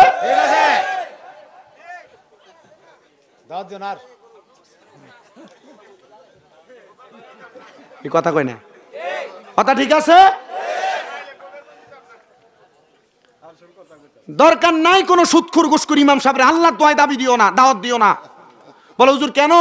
বলে ইমাম সাহেব পুরো এলাকার মানুষের দায়িত্ব লইয়া নামাজের মিম্বরে দাঁড়ায়। যখন তোমারে হারাম টাকা খায় তার শরীরে 1 ফোঁটা রক্ত যে তৈরি হয়, এই রক্ত তার পুরা শরীরে যায়, এই পুরা শরীরে যাওয়ার কারণে তার নামাজ দায়ী হয় না। কথা কই না রে? আমি চিন্তা করি এই মানুষে যে কয় যে আলেম ওলামা হুজুর আর বহুত আগে সাধারণ পাবলিক জান্নাতে দেবো, কেন জানেননি? আমরা চিন্তা করি মানুষের ঘরে যে খাই, আরে আমরা হালাল আর হারাম বাচ্চা না খাওয়াই দেয়। কথা কই না রে?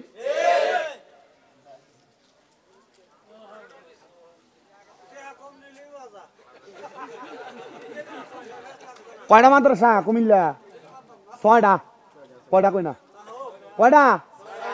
হুজুর যে দাওয়াত দিয়ে আনুন, হুজুর আর জিজ্ঞাসা বলে হুজুর আপনার মাদ্রাসা কয়টা? যদি যতটা বেশি মাদ্রাসা করবে এটার হাদিয়া বাড়াই দিবা, যদি কেউ মাদ্রাসা না এটার হাদিয়া দিবা না। কে লেগে দিবা না? এই যে মুর্শিদপুর দরবারটারে ভাঙছে, আপনারা দেখছেন না? ভাঙছেন যে দেখছেন না? এই দরবারে ডেক ডেকসি গরু ছাগল সব আসিল, মসজিদ আসিল, একটা মাদ্রাসা ছিল না। এই মিয়া যদি একটা মাদ্রাসা থাকতো, মাদ্রাসার যদি 400 পোলাপাইন থাকতো, যারা দরবার ভাঙতে আসছে 400 পোলাপাইন 400টা লাঠি লয়ে ধরে দিলে তারা বাপদাদার খবর থাকতো?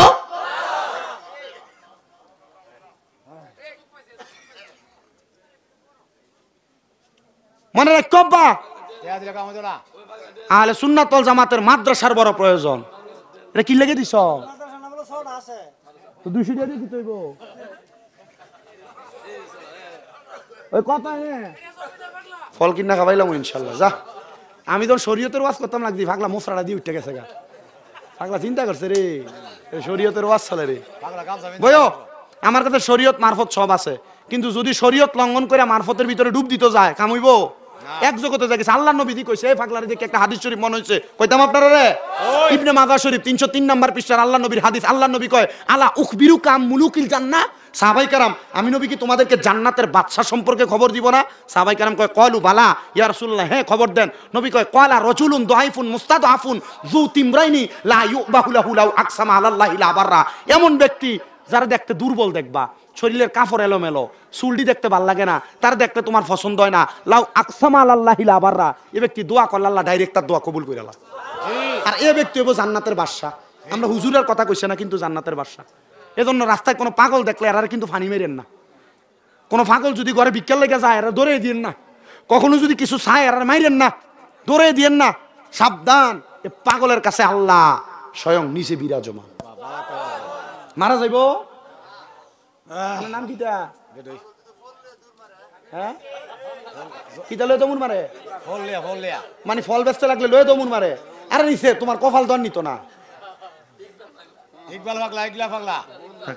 ফল লয়ে দমুন মারলে তোমার কপাল নিব নিত না কপাল। আমি দেখছি অনেক জায়গা, আমি দেখছি এগুলার প্রমাণ আমি নিতে পাইছি। আপনার কষ্ট হইতেছে বাবা, অসুবিধা হইতেছে আপনার? আর আমি ওয়াজ বেশি করি না, অল্পই করি রফিক ভাই, তবে অল্প যা করি তা থেকে অনেক কিছু শিখানোর চেষ্টা করি। অসুবিধা হইতেছে আপনার? আর তাহলে আমরা যেই নবীর উম্মত, আমরা দাম কম না বেশি? ফমান ফাইলাম কোন নবী দিয়া? নুহু নবী দিয়া। কোন নবী দিয়া?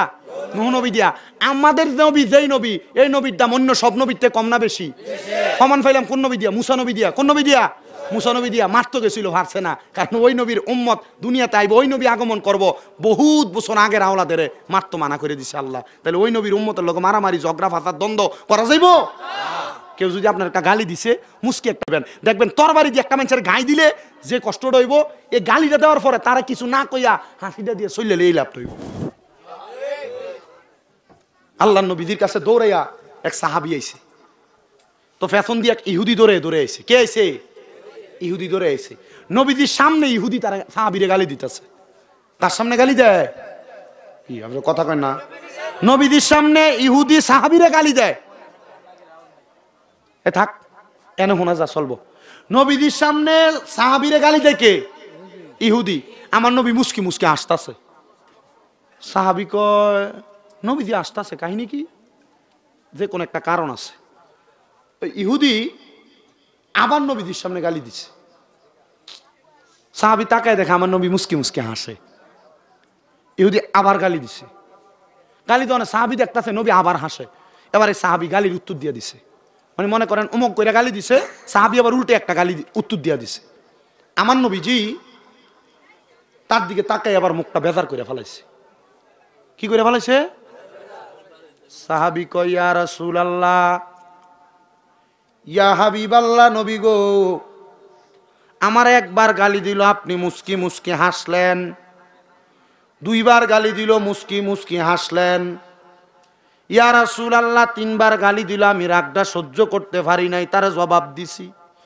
নবী গো, আমি জবাব দেওয়ার পর আপনি আমার দিকে তাকায় আপনার মনটা বেজার করে ফালাইছেন, কারণ কি? আমার নবী একটা ডাক দিয়া কয়, সাহাবী, এ সাহাবী শুনো, তুমি যখন তার গালিটার প্রথম জবাব দেও নাই, আমি দেখলাম তোমার পক্ষ থেকে আল্লাহর আযাবের ফেরেশতারা তার জবাব দেয়। দুইবার তোমারে যখন গালি দিছে তুমি জবাব দাও নাই, আমি দেখলাম দুইবার আল্লাহর আযাবের ফেরেশতারা তারে জবাব দেয়। আর তোমার আমলনামায় রহমতের ফেরেশতারা সওয়াব লেখে। খোদার কসম রে সাহাবী, যখন তুমি তৃতীয়বার তার জবাবটা দিছো, রহমতের ফেরেশতারা তোমার সামনে থেকে চলে গেছে, আযাবের ফেরেশতারা তোমার কাছ থেকে চলে গেছে। নবী গো, ইয়া রাসূলুল্লাহ, নবী গো, কি শিখাইলেন উম্মতের? আমার নবী কই, উম্মত, কেউ যদি একটা গালিও দেয়, কেউ যদি তোমারে মন্দ বলে, তার জবাব দিও না। তুমি জবাব না দিলে আল্লাহর ফেরেশতা তোমার জবাব দেয়। বিশেষ করে কথাটা আমি আপনাদের চাইতে মা বোনদারে বেশি কমু। মা গো মা, জালে জালে ঝগড়া করো না, শাশুড়ির লগে ঝগড়া করো না, নন্দের লগে ঝগড়া করো না, ভাইয়ের বউয়ের লগে ঝগড়া করো না। যদি তোমারে কিছু কয় চুপ করে থাইকা সহ্য করবা গো মা। দেখবা গো মা, এ ধৈর্যের কারণে আল্লাহ তাআলা তোমারে বড় দামি ফল দিব। ধৈর্যের কারণে আমার আল্লাহ তাআলা মরার পরে তোমারে নাজাত প্রদান করব। ধৈর্যের কারণে আমার আল্লাহ তাআলা তোমারে দুনিয়াতে নিয়ামত দান করব। তো যেই কথা বলতেছিলাম, মুসাফিররে সম্মান কর করবেন, মুসাফিরের সম্মান করবেন, হালাল খাবার খাইবেন, কোনোদিন পরের হকের প্রতি লোভ করবেন না, সুদের টাকা ঘুষের টাকা খাইবেন না, মানুষের পরের হকের দিকে তালাশ কইরা দেখবেন না। বলে হুজুর কেন কেন কেন কেন এমন কথা বললেন? কারণ আপনার যদি সব খাবারের মধ্য থেকে বিন্দু পরিমাণ হারাম খাবার যুক্ত হয়ে যায়, আপনার সকল হালাল খাবার বিনষ্ট হয়ে যাইব। ইদ্রিস পয়গাম্বর ডাক দিয়া কয়, ও মুসাফির, আপনি আমাকে পরীক্ষা করতেছেন, আমার মনে হয় আপনি মুসাফির না, আপনি আমার আল্লাহর ফেরেশতা। জিবরাইল কো খবর যে তো বুঝাই লাইছেন, ঠিক আছে। এই ইদ্রিস আলাইহিস সালাম, আপনি আল্লাহর কাছে দুইটা জিনিস চাইছেন, কয়টা? এক নাম্বার, আপনি মরার আগে একবার মউত তামুতু কাবলাল মাউত, মরে যাইতেন চাইছেন। কহ মৃত্যুর স্বাদরা কেমন আমি একটু গ্রহণ করতাম চাই। তো ইদ্রিস নবীরে আমার আল্লাহ তাআলা জিবরাইলের মাধ্যমে আজরাইল দিয়া রুহু কবজ করছে। কেমনে রুহু কবজ করছে? জিবরাইল আলাইহিস সালাম রুহু কবজ করে হযরত ইদ্রিস নবীরে জান্নাত পর্যন্ত নিয়ে যায়। জান্নাত পর্যন্ত যখন নিয়ে যায়, ইদ্রিস নবী জান্নাতে প্রবেশ করে।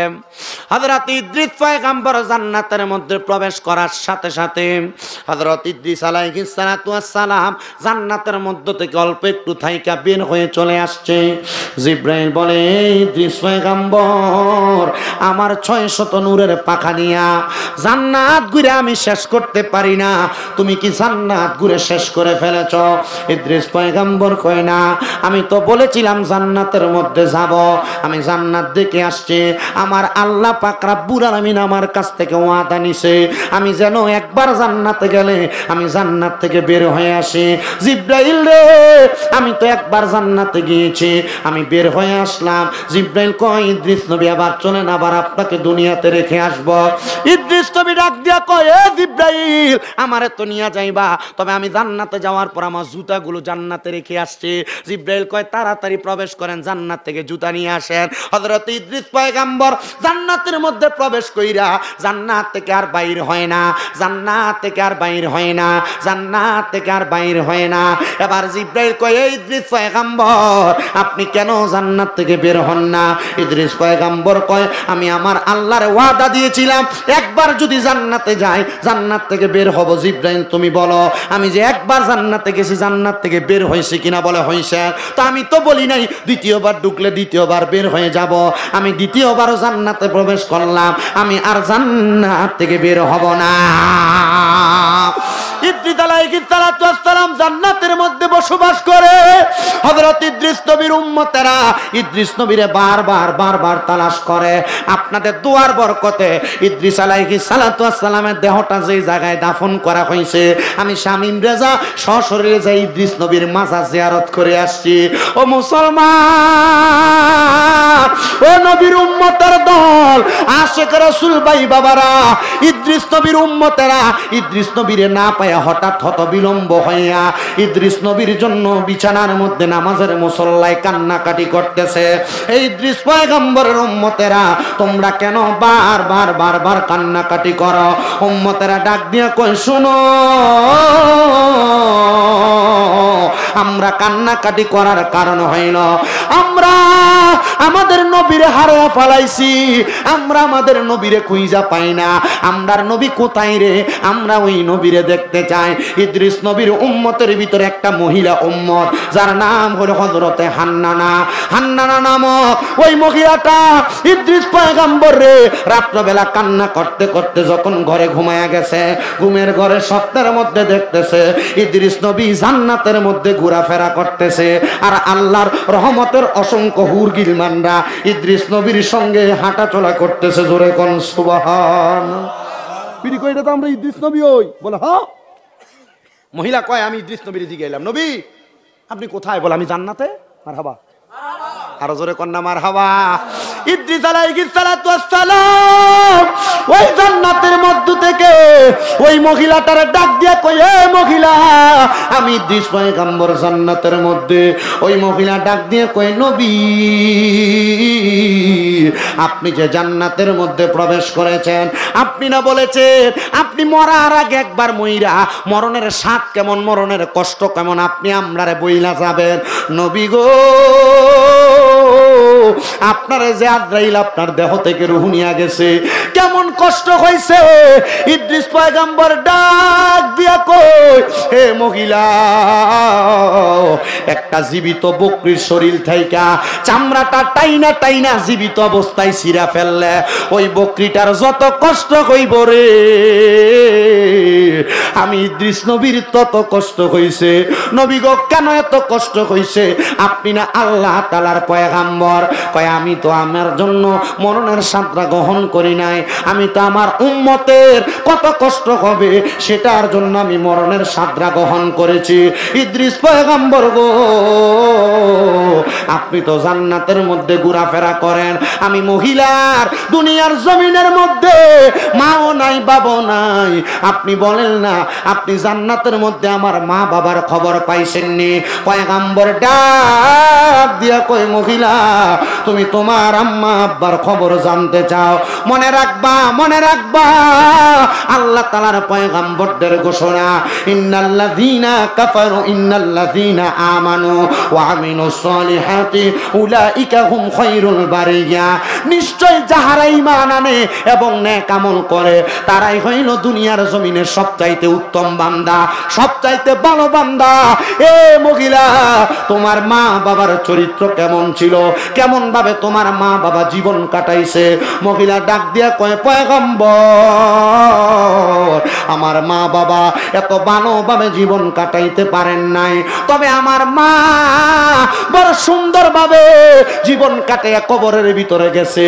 কিন্তু আমার আব্বা জান, আমার মা এবং আমার জন্য খাবার যোগান দিতে যাইয়া আমার আব্বা জান ততটা আল্লাহ তাআলার ইবাদত করতে পারেন নাই। এ পুরুষ মানুষ, আপনারা মনে রাখবেন, আপনারা সংসার চালাইতে যায় কাজকর্মে যাইয়া আপনাদের ইবাদত কিন্তু কম কাজা হয় না, ইবাদত কিন্তু কম ছুটে না। কই, আপনি তো এগুলার জন্য কোনোদিন আফসোস করেন না? মাইয়া ডাক দিয়া কয়, পয়গম্বর, আমার আল্লাহ তাআলাকে আমার মার জান্নাত দিছে।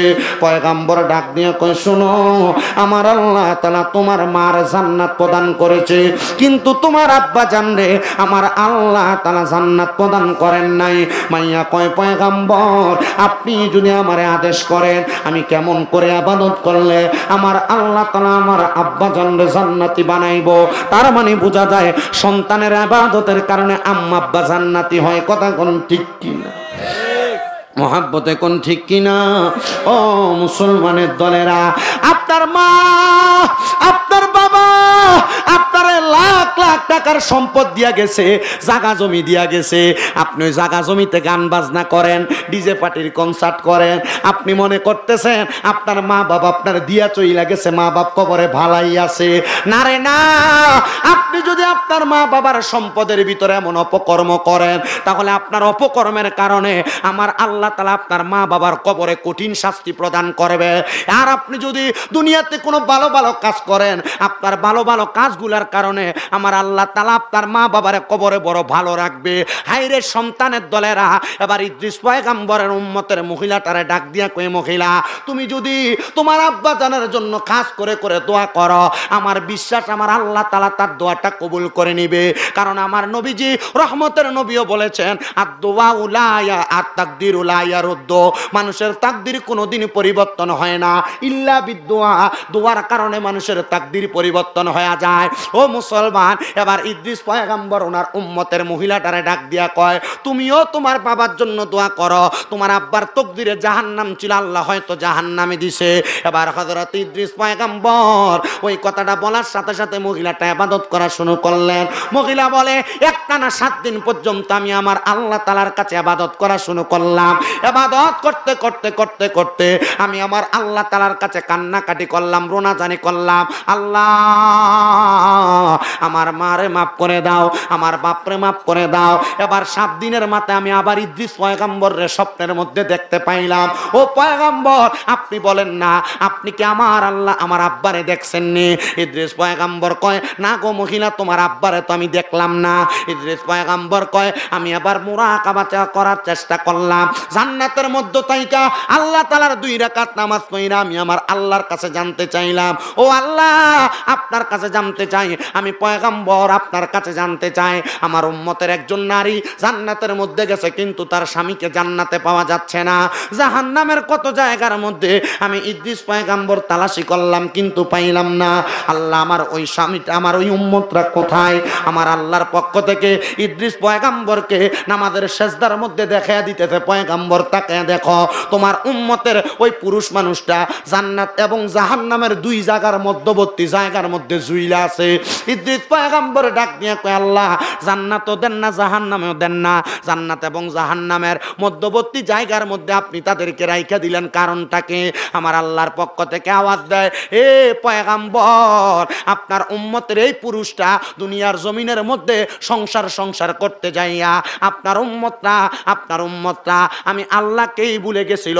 আল্লাহ তাআলা কয়, বান্দা শোনো শোনো শোনো, ওয়ালা তাকুনু কাল্লাযিনা নাসুল্লাহা ফাআনসাহুম আনফুসাহুম উলাইকা হুমুল ফাসিকুন। আরে তোমরা তাদের মতো হয়ো না যারা আমার আল্লাহকে ভুলে বসেছে আর আমার আল্লাহ তাদেরকে ভুলে রাখছে। এই বান্দা দুনিয়ার কথা চিন্তা করতে করতে বান্দাটা আমি আল্লাহর কথা ভুলে গেছে। না রে মুসলমান, যেখানে থাকো, যে অবস্থায় থাকো, আমার আল্লাহরে ভুলা যাবে না, আমার আল্লাহরে ভুলা যাবে না, আমার আল্লাহরে ভুলা যাবে না। যদি আমার আল্লাহরে স্মরণ রাখতে চাও, আমার রাসূলুল্লাহরে বেশি বেশি করে স্মরণ করবা। এই জামানায় রাসূলুল্লাহরে স্মরণ রাখতে চাইলে আউলিয়া কেরামের পথ এবং মত অনুসরণ করবা। দেখবা এই পথ এবং মত অনুসরণের মাধ্যমে তুমি রাসূল পাইবা, আল্লাহ পাইবা। কবরে গেলে জান্নাত জাহান্নামের মাঝখানে থাকবা না। আমার আল্লাহ তাআলার ওই বান্দা ইদ্রিস নবীর উম্মতটা, ওনাকে বলতেছে দুনিয়াতে সংসার লইয়া পড়া থাকার কারণে তাকে আমার আল্লাহ জান্নাত এবং জাহান্নামের মধ্যবর্তী জায়গা রাখছে। এই জন্য আশেক বলে, ওরে সংসার সংসার কইরা ববে গো, করলি না বন্দিগি, ওরে কিভাবে কাটাইবা মনরে কবরের জিন্দেগি রে। আরে ওরে জীবন গুনায় গুনায় গেল রে, কন্যা সংসার সংসার ওইরা ববে গো, ওরে করলি না জিন বন্দিগি, ওরে কিভাবে কাটাইবা মনরে কবরের জিন্দেগি রে। আরে ওরে জীবন গুনায় গুনায় গেল রে, ওরে পড়বি পড়বি বলে রে যুবক, নামাজটা পড়লি না,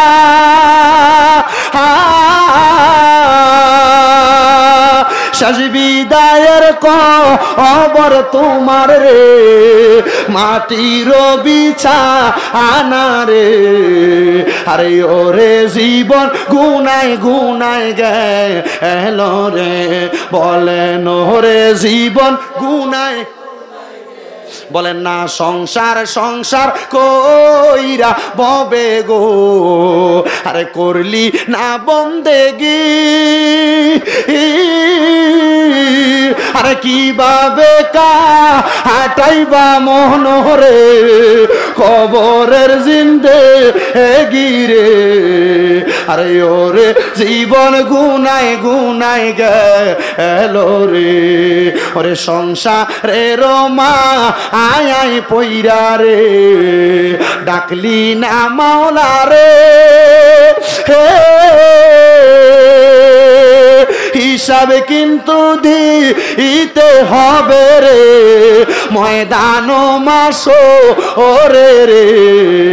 আরে ওরে জীবন গুনায় গুনায় গেল রে, বলেন ওরে জীবন গুনায় এলো রে। পর্দার অন্তরালের মা বোনের একটু গুনার কথা স্মরণ করে জোরে জোরে বলেন, ওরে ওরে জীবন গুনায় গেল রে, হায় রে সংসারেরই মা আয় আয় পইরা রে, আরে ডাকলি না মাওলা রে,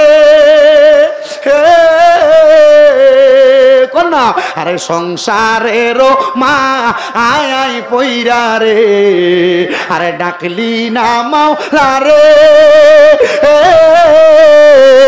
ওরে হিসাবে কিন্তু দিতে হবে রে, ময়দান মাসো ওরে রে, আরে ওরে জীবন গুনায় গুনায় গেল রে, আরে ওরে জীবন গুনায় গুনায় গেল রে। পয়গম্বর দোয়া করে আল্লাহ, ওই লোকটার মাইয়া তো তার জন্য দোয়া করে, তুমি না নেক সন্তানের দোয়ার বরকতে মা বাপরে মাফ করে দাও। আল্লাহ তোমার কাছে আমি পয়গম্বর হইয়া দোয়া চাই, আল্লাহ তুমি আমার ওই উম্মতটারে মাফ করে দাও। হায় রে আমার বুড্ডার বাবা, ও বুড্ডার পর্দার অন্তরালের মা, তোমার বাপ মা তোমার কত কষ্ট কইরা মানুষ কইরা দিয়া আজকে তোমার আব্বা কবরে, আজকে তোমার আম্মা কবরে, কিন্তু কত সন্তান আছে মা বাপরে কবর দিয়া মাহফিলের মধ্যে বসছো, ওই মা বাপের কবরটা চিনেও দিতে পারতো না। কত সন্তান বসছে মাটি দিয়ে আসার পরে দুই ছাড়া মা বাবার কবরের সামনে যায় না। আমার নবী কই উম্মত আম্মা আব্বার কবরের সামনে জুমার নামাজের পরবর্তী সময়ে কোন উম্মত যদি যাইয়া পশ্চিম দিকটা পিছ দিয়া মার মুখটার দিকে বাপের মুখটার দিকে ফিরা চোখের মনি কোঠার মধ্যে একটা মাছির মাথা পরিমাণ পানি ছাইরা দিয়া কান্দে, ওই পানি মাটিতে পড়ার আগে আগে আমার আল্লাহ তার মা বাবার জীবনের গুনাহ মাফ করে দেয়। এ বুড্ডার বাবা, এ বুড্ডার পর্দার অন্তরালের মা, তোমরা বুঝি আজকের মাহফিলে বসছো, ওই মা বাবা অন্ধকার কবরে, ওই আব্বা কবরে, ওই আম্মা কবরে, ওই আমার আল্লাহ আমরা আম্মায় আব্বার জীবনের গুনাহ ক্ষমা করছনি কন্যা, দাদা দাদির কবরের আযাব মাফ হইছে নি,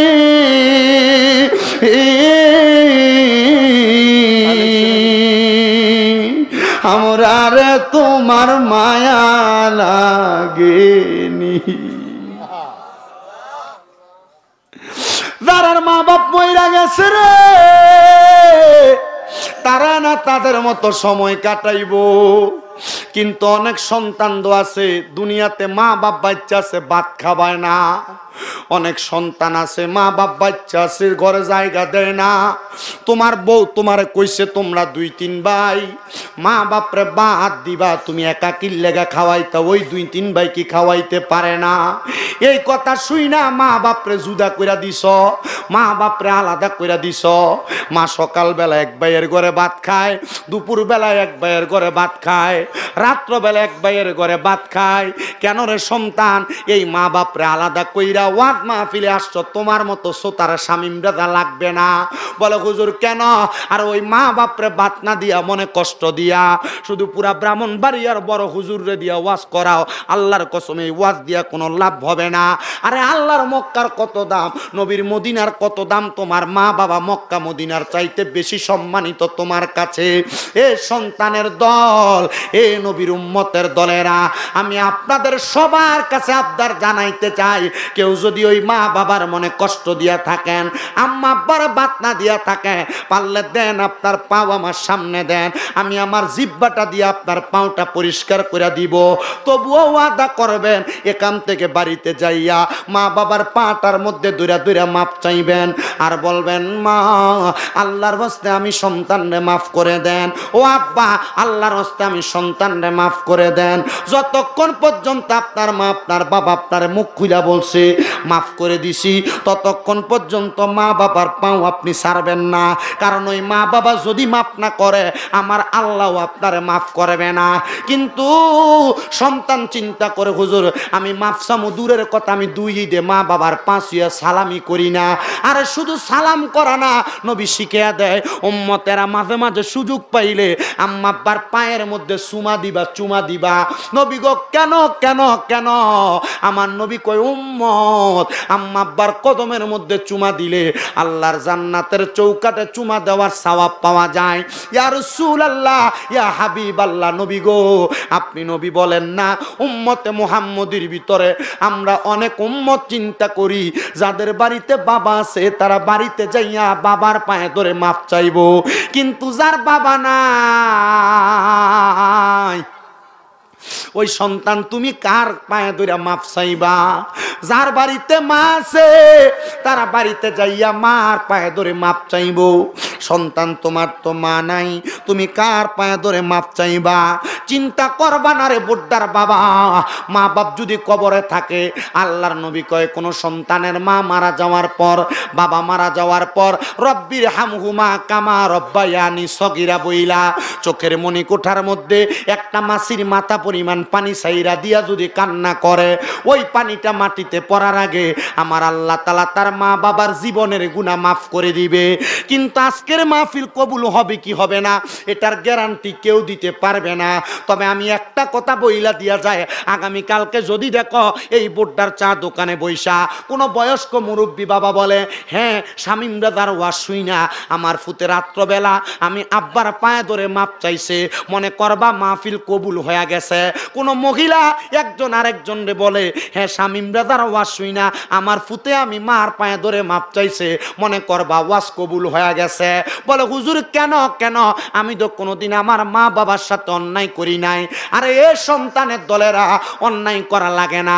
আম্মা আব্বার কদমের কাছে শুরু হইলে আমার আল্লাহ তোমার দাম কমাবে না, সম্মান কমাবে না। আম্মা আব্বার কদমের কাছে কেউ যদি নত হয়, ছোট হয়, আমার আল্লাহ সমস্ত পৃথিবীর মাঝে তার সম্মান ইজ্জত বাড়ায়া দেয়। তাকাও আমার দিকে, আমার যোগ্যতা নাই, এলেম কালাম নাই, মাত্র কামেল প্রথম বর্ষে পড়ালেখা করি, কিন্তু আমার আল্লাহ তাআলা এমন সম্মান দিছে যেই সম্মানের আমি যোগ্য না। আমি গুনাহগাররে দিয়া কুমিল্লাতে 6টা মাদ্রাসা চলে। আপনাদের সরাইলের একটা ছেলে আমার মাদ্রাসায় পড়ে, আব্দুর রকিব মুন্না। আমি আপনাদের সবার কাছে এই আবদারটা করতে চাই, আপনি আপনার সন্তানটারে এমন সন্তান বানিয়ে যান যেন আপনার সন্তান আপনার কদমের কাছে অবনত হয়ে পড়ে থাকে। এ সন্তান যাদের মা নাই বাবা নাই, তোমরা তো বাড়িতে যে মা বাবার কাছে মাপ চাইতে পারবা না। একবার চিন্তা করে দেখো, মা বাপ তোমার যেই জায়গা জমি দিয়া গেছে যদি না দিয়া যাইতো, যদি এই বাড়িতে ভাড়া থাকতা, মাসে যদি 5,000 টাকা করে দিতা, 12 মাসে 60,000 টাকা তোমার মা বাবার পেছনে লাগতো। এই সন্তান একবার চিন্তা করে দেখো, মা বাপ যদি বাইচা থাকতো, সুস্থ থাকতো, যদি প্রতি মাসে 2,000 টাকা করে মার পেছনে খরচ হইতো, বাবার পেছনে খরচ হইতো, 12 মাসে 60,000 টাকা মা বাবার পেছনে, 12 মাসে 24,000 টাকা খরচ হইতো। এ সন্তান একবার চিন্তা করো, মা বাপরে যদি মাসে 1,000 টাকার ফল কিনা খাওয়াইতা, 12 মাসে 12,000 টাকা তোমার মা বাবার পেছনে লাগতো। আজকের মাহফিল এই বুড্ডার জমিনে 5তম মাহফিল। জানি না কে মা হারায়া মাহফিলে বসছ, জানি না কে বাবা হারায়া মাহফিলে বসছ। একটা সন্তানকে হাত তুলা কইবা হুজুর আমার মা বাবা আমার জায়গা সম্পদ দিয়া গেছে, আমি আমার মা বাপরে কোনো কিছু দিতে পারতেছি না, মা বাপ কবরে, আগামী বছর মাহফিল হবে, আমি মাহফিলের জন্য 10,000 টাকা দান করে দিব। একজন ছেলে দাঁড়াইবেন, আপনার জন্য খাস করে দোয়া করা হবে। বারবার বলি যালামনা আনফুসানা ওয়া ইল্লাম তাগফির লানা ওয়া তারহামনা লানাকুনান্না মিনাল খাসিরিন।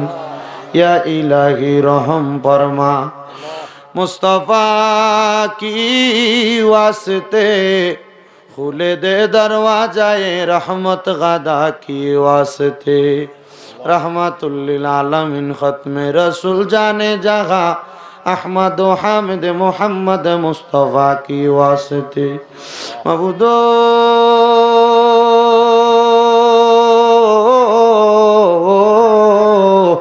ও দয়াল আল্লাহ, আপনি কি আসমানে না জমিনে না পাহাড়ে না দরিয়ায়, গত জীবনে আপনি আল্লাহর কত তালাশ করলাম সন্ধান পাইলাম না।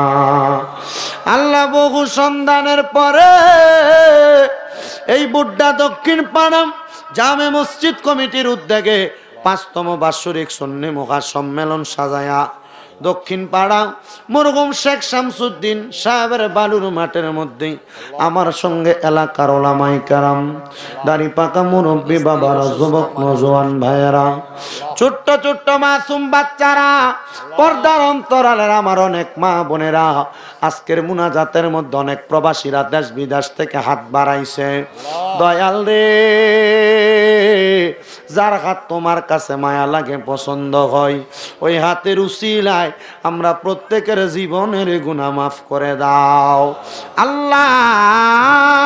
ফরিয়াদ তোমার দরবারে গো আল্লাহ। অনেকে হাত বাড়াইছে যাদের জগতের মধ্যে বাবা নাই, যেই বাবা রিক্সা চালাইয়া মাটি কাইটা মাথার গাম পায়ে ফালায়া পরের বাড়িতে বদলার কাজ কইরা সন্তানরে মানুষের মতো মানুষ করার জন্য নিজের রক্তরে পানি বানাইছে,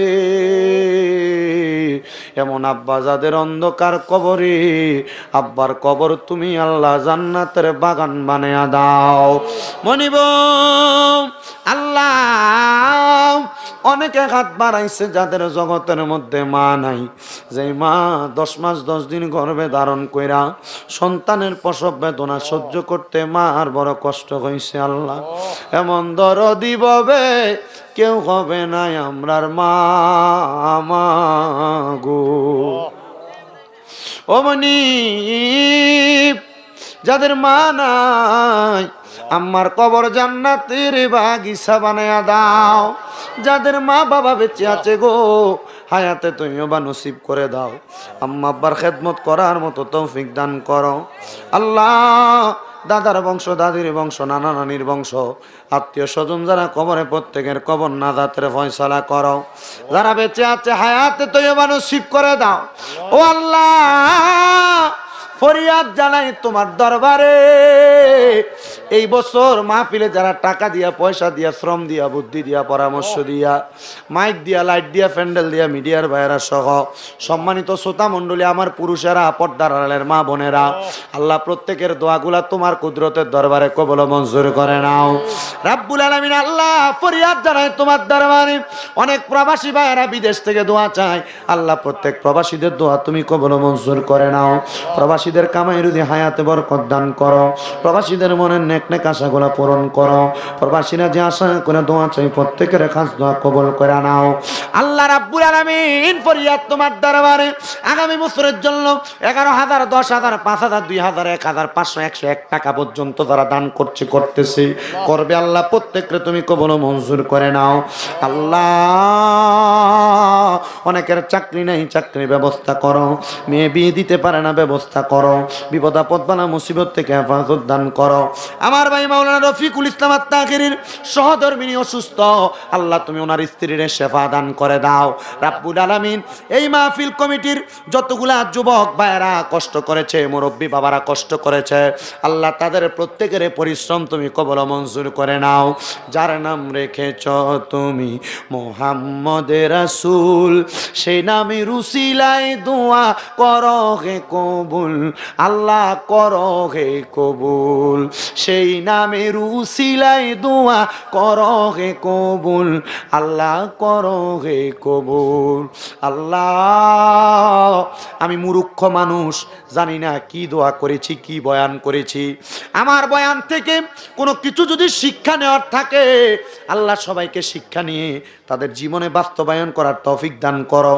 কোনো ভুল বেয়াদবি হয়ে থাকলে মাপ চাই তোমার দরবারে আল্লাহ, আমার বয়ানের ভুল ত্রুটি মাফ করে তোমার কুদরতের দরবারে কবুল করে নাও। যত ওলামায়ে কেরাম মাঠে ময়দানে বয়ান করে, প্রত্যেক ওলামায়ে কেরামের বয়ানের তারাক্কি নসিব করা, হায়াতে নসিব বরকত দাও। এই শীতের কুয়াশার মধ্যে অনেকের গাড়ি ঘোড়ার অ্যাক্সিডেন্ট থেকে সবাইকে হেফাজত দান করো, ফিলিস্তিনের মুসলমানদেরকে হেফাজত দান করো আল্লাহ। সোনার বাংলাদেশের উপর তোমার কাছ রহমত বরকত দান করো। এই বুড্ডার পঞ্চম বাৎসরিক সুন্নি মুখা সম্মেলনের আখিরি মুনাজাত তুমি কবুল মঞ্জুর করো। আর মরণের আগে বারবার মক্কা মদিনা তাওয়াফ জিয়ারত নসিব করায়া আখিরি জবানে আমরারে পড়াইন লা ইলাহা ইল্লাল্লাহু মুহাম্মাদুর রাসূলুল্লাহ সাল্লাল্লাহু আলাইহি ওয়াসাল্লাম। আসসালামু আলাইকুম ওয়া রাহমাতুল্লাহ।